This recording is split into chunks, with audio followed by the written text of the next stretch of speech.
for that. Let's go see now what God did.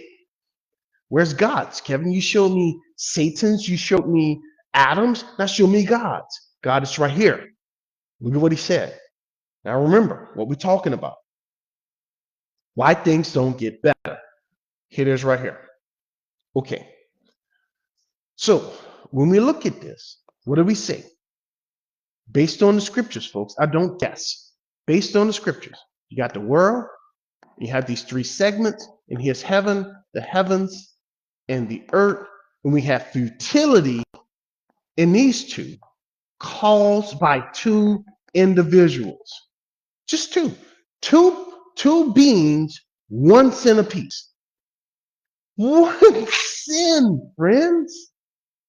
How many sins are being committed today? Billions, maybe even trillions, or whatever the number is above trillions. Why? Because now you have billions of people on the earth, and you have billions of demons. So it's probably trillions of sins being committed. And the consequences of all those billions of sins is still multiplying every single day. Now, listen to God. He says here, and I'm not going to read all of this. I'm going to go straight to the point. So for all have sinned through Adam in his mess and fall short. So everybody in humanity have two problems. Here's one. You are conceived, born with the first one. So there's nothing good that can ever come to you, from you. Nothing. You can't pray to God. You can't talk to God. You can't communicate with God. You can't do nothing that can ever please God. Nothing. And your second problem is you've come short. You've fallen short of God's glory. Now, the Bible teaches that after you're born again, you get that. You get it. You get it from Christ. You get an inheritance from Christ. What kind of inheritance? You get glory. That. All right. So Christ fixed your problem through blood, right? His death.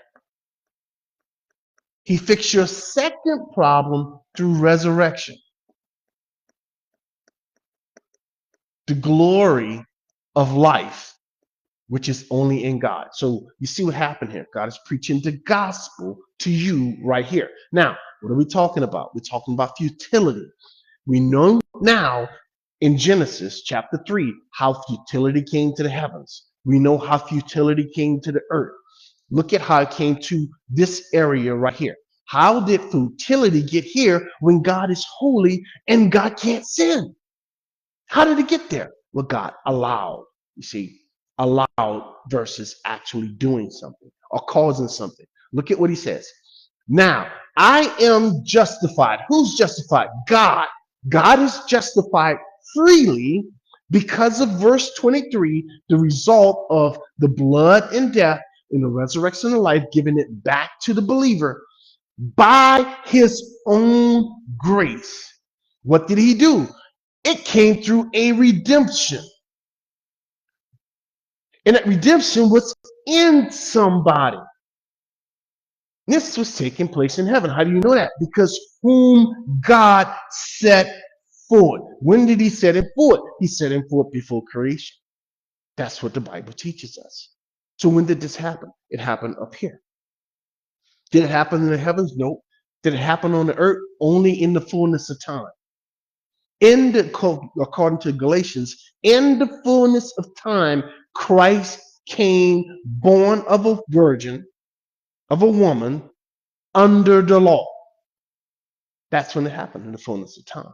Here, there's no time. He set him forth as a satisfactory payment. Satisfactory payment? Yeah, for this futility that happened in this world.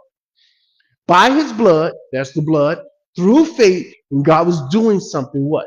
Demonstrating his righteousness, and then he turned around and he was demonstrating the righteousness of his grace.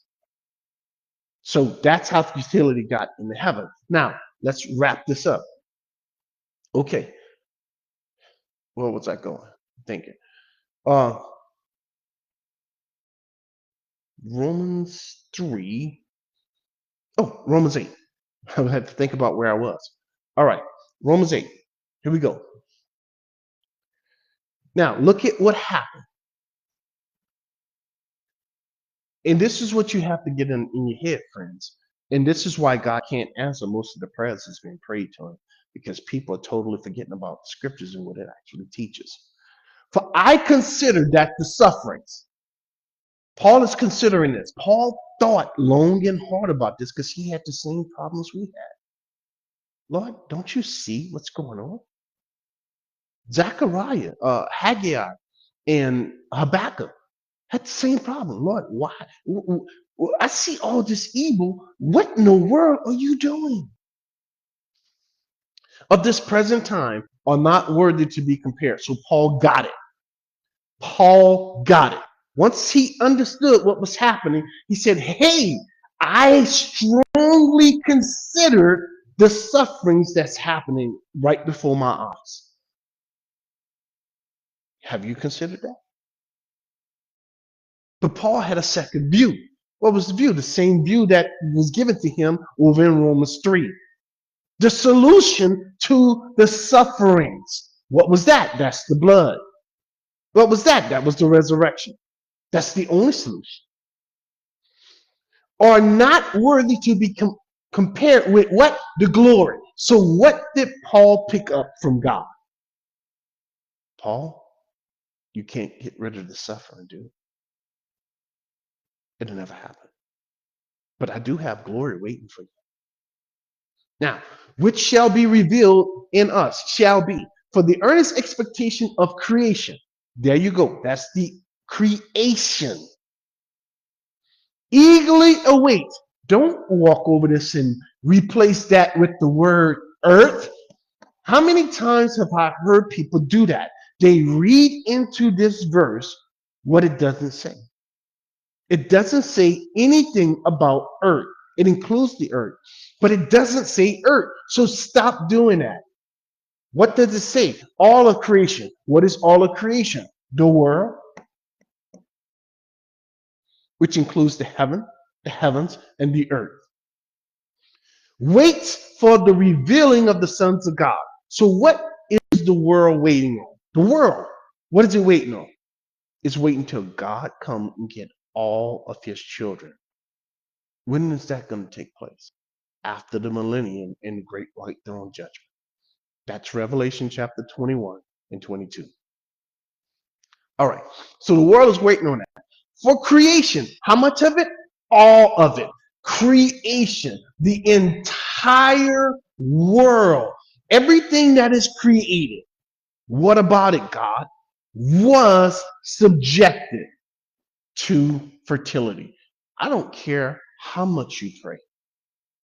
You're not going to get rid of it. That's the Bible, friends. Yes, God answers prayer. Yes, God stops certain things and he lets certain things happen and he do certain things. But listen, please, he's not going to get rid of this. Not until the revealing of the sons of God. It's going to get worse. It wasn't done willingly. That is, creation didn't ask for it. But because of him. What do you mean because of him? God had a purpose. That's what he's talking about. You say because of Satan. No, it had nothing to do with no Satan. Because of Adam. No, it had nothing to do with no Adam. God had a purpose. Christ was slain before the foundation of the world. Adam wasn't there. Satan wasn't there. Then why was Christ slain? Because God had a purpose. God had a purpose. What was his purpose? I showed you last time. He wanted to reveal his attributes. He wanted to bring forth a reconciliation plan. He wanted to reveal his Redeemer. That's it. God had a purpose. Who subjected it in hope? Hope? Yeah. Because the creation itself also will be delivered. The hope is deliverance. The hope is deliverance. Deliverance to what? To the revealing of the sons of God.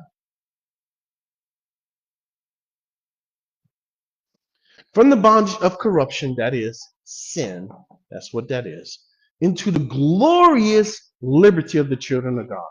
For we know, this is known, and you can see it every single day. We know that the whole creation, how much of it? All of it. What about it, God? It groans. How do I know that creation is groaning? Folks, just look around. Go plant some crop and watch how much weed come up. And what you have to do to keep the weeds from overtaking your crops. Go put some water somewhere and watch what happened to it after a day. Go look at it. Cover it. Do the best you can to preserve it. But just let it sit there with a cover on it. And watch all the stuff start floating in it. Folks, listen, look, that's our world.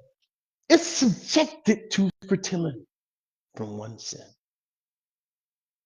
One sin, one man. It groans, it labors with birth pains. Listen now. When? Now. Now. Has it stopped? No. When Paul was going on, the world was groaning and in labor. Adam, everybody else. And it's going to do the same as long as you are alive. So, not only that, even we who have the first fruits, that is your new birth, this is your new birth, you only have the first part of a three-part salvation. Your spirit, your soul, your body. Only one of them are saved today. Just one. One part. It's called the first fruits of the spirit. Even we, that is, that human spirit, that new birth, what? We groan within ourselves. How do we groan within ourselves? Because we see what's happening. We groan because of the sin all around us. Every day, Lord, do this, Lord, do that. Why? Because of all the wickedness we see. We're groaning, friends. Eagerly waiting for adoption. What is that? The redemption of our bodies. Okay, so that's it, folks. That's it. That's what's going on. All right.